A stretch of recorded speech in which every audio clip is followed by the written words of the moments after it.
When diagnosed with breast cancer, the first question that you invariably get from family and friends is, what type of breast cancer do you have? And what stage is your breast cancer? Interestingly, your breast cancer specialists don't focus too much on this. Why? I'll try to explain. In this lesson, I'm going to teach you what the different types of breast cancer are. Predominantly, non-invasive breast cancer and invasive breast cancer. I'm then going to pivot and explain to you the 5 stages of breast cancer, starting from stage 0, which is more of a precancerous condition, all the way to stage 4, which means cancer spread to other organs in the body. I'm also going to teach you why stage is important, but not as important as you might think in deciding the best cancer treatment options for you. So let's get started. I'm going to tell you about the different types of breast cancer. Now, type is a reference to the unique features of cancer cells under the microscope. It's different than stage, which I'll cover in a few minutes, and it's different than grade. So, of breast cancer type, the one difference you need to know is that precancer cells, or DCIS, is a precancerous condition. Those are cells that are evolving and we think might evolve into invasive cancer that can invade other parts of the body and threaten you, if not treated well. So that's about 20% of cancers, DCIS, precancer. The vast majority is invasive breast cancer, and there are 2 cell types that are the most common. One is called invasive ductal carcinoma, and that accounts for about 70% of breast cancers, and invasive lobular carcinoma, which accounts for about 20%. There's some other types. Typically, we treat these 2 cancers generally in the same fashion. They generally have the same threat to you. Within invasive breast cancer, we label some different types of breast cancer based on their receptors, and I'll give you a couple of those. One is called triple negative breast cancer. Another is called HER2 positive breast cancer. And those are 2 cancer cell types that are more threatening to you, and generally chemotherapy is recommended to best treat it. The vast majority of breast cancers are hormonally responsive cancers, estrogen sensitive breast cancers, and are treated with hormonal therapies. Let's cover early stage breast cancer.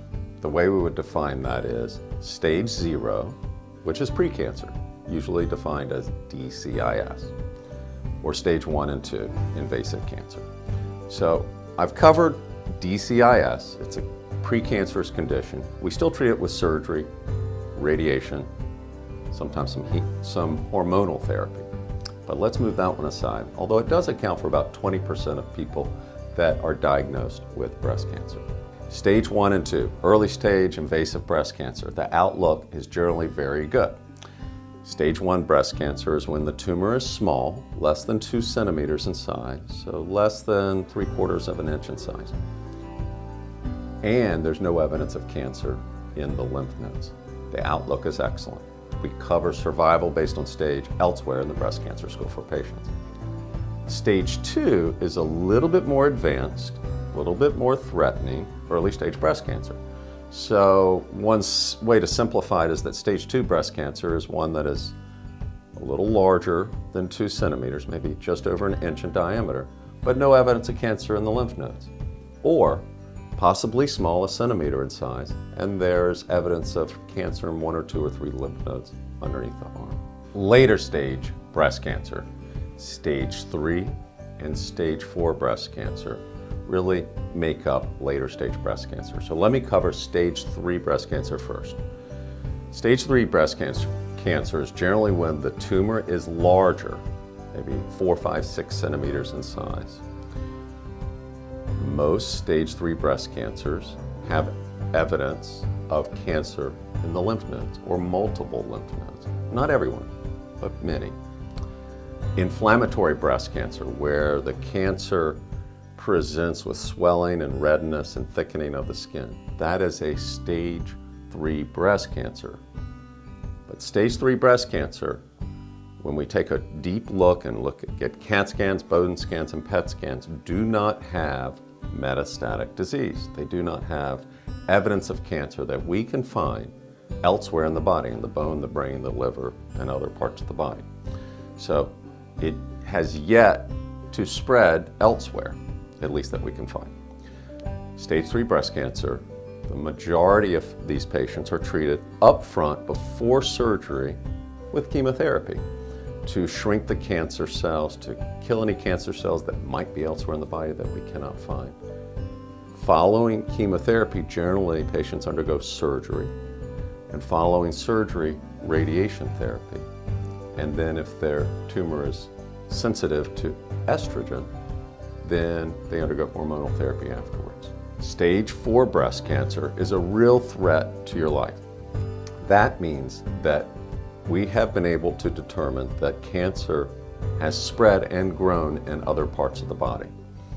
And that's what people die of breast cancer, generally. Cancer that is growing elsewhere in the body. We typically treat patients that come to see us at presentation with metastatic disease with either chemotherapy first or hormonal therapy first.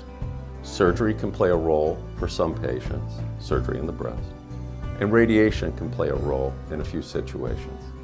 So when you put it all together, later stage breast cancer is a much bigger threat than early stage breast cancer. We can treat it and treat it effectively. Early stage breast cancer survival is much better than later stage breast cancer. And that's why we do less chemotherapy with earlier stage breast cancer and more chemotherapy later stage breast cancer. So why is breast cancer stage not as important as it was in the past? Why are my physicians not telling me immediately what stage I am, stage 1, 2, 3, or 4? Well, for many, many years, stage, the size of the tumor, whether cancer's in the lymph nodes or it's gone elsewhere, was the best way for us to identify patients at low risk, probably not needing chemotherapy, and high risk, those that would need chemotherapy. But I mean, we're talking 20, 30, 40 years ago. Now we have much more sophisticated ways of determining whether cancer is more of a threat. We check receptors, estrogen, progesterone, HER2, and others. Grade, we can look under the microscope and see if the cells are a little bit more angry, higher grade, versus just becoming cancer and not as angry, lower grade.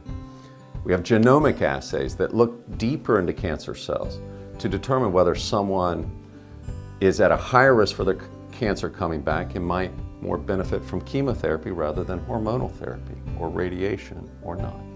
So we have a lot more sophisticated ways to tailor our recommendations to treat your cancer to you. And as you're getting the sense, breast cancer is very complicated. And it's why the Breast Cancer School for Patients recommends that you educate yourself and engage your physicians.